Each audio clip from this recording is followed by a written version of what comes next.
Okay, so this question involves a sample of magnesium, and we've got two isotopes in the sample, and we've been presented with the mass spectrum,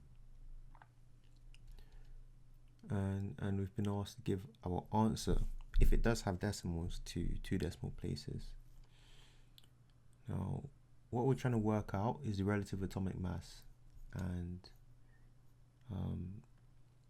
yeah, so in this case, the first thing I'm going to do is just try to match the relative isotopic masses with the relative abundances as in the mass spectrum. So the first one we've got is Mg24, so magnesium 24 here, right? Now, what does this correspond to within the graph? Well, if we look at 24, we can see, okay, there's a peak here. Okay, so we can reasonably conclude that this corresponds to the magnesium 24. So we've got the relative abundance 163. And then if we take our attention now to the Mg25, okay, well, what does this correspond to? We can see on the x-axis mass charge, we can see the under 25, we've got this peak of 20. Now at this stage we can basically move on to the next step, which I would invite you to have a go, whatever you think the next step is. I'm going to go ahead and work that out. So the next step here is to multiply the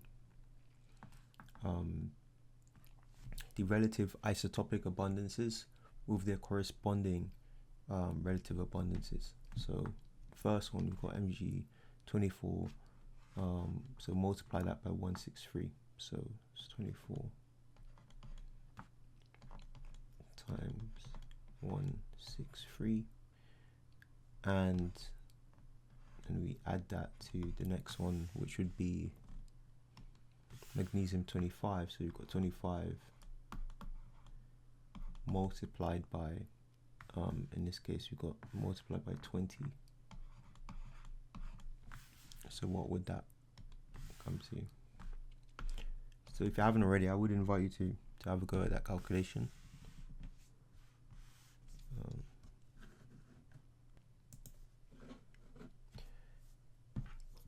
If you ran that calculation, what you should come up with is 4412. So that's 4412. And from this stage, what's next? Well, what do we divide this by? So this stage we would need to divide it by something. So in this case, what we've been given in the question are a set of relative abundances as per the mass spectrum. Simply based on inspection of the first peak, we can see that the relative abundance is more than 100, right? And I think this is obviously quite a very plain way of showing that, okay, we shouldn't assume that we would go ahead and try and divide this number by 100, right?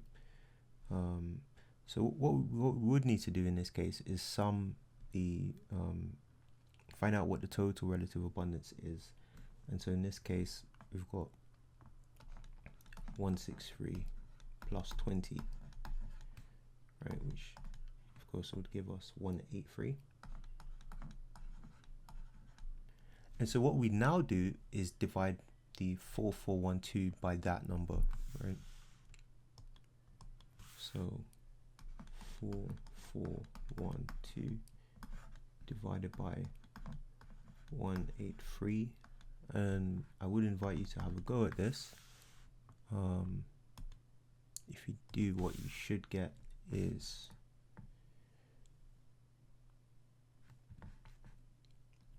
24.1092896.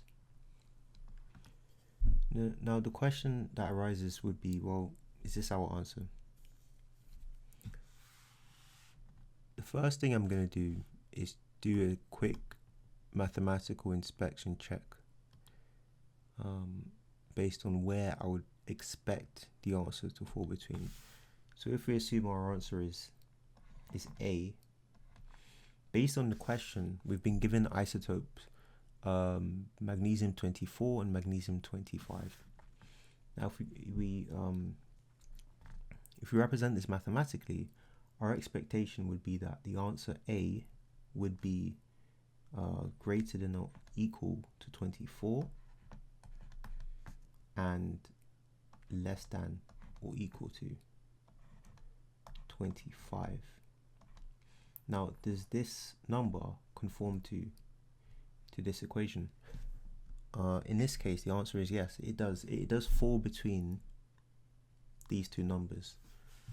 So if we then ask ourselves again, is this our answer? We would have to take our attention back to what the question is asking, which, as you can see, the question is asking for it to be given to 2 decimal places, right? And is this to 2 decimal places?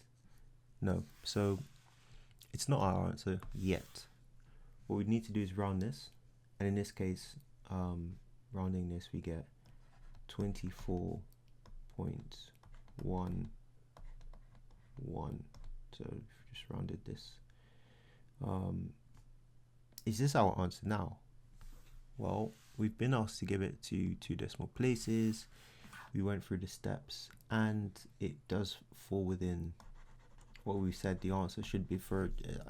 As far as the sanity check goes, it does fall between the expected range. So in this case, yes, this would be our answer, 24.11 for the relative atomic mass in this particular question. All right.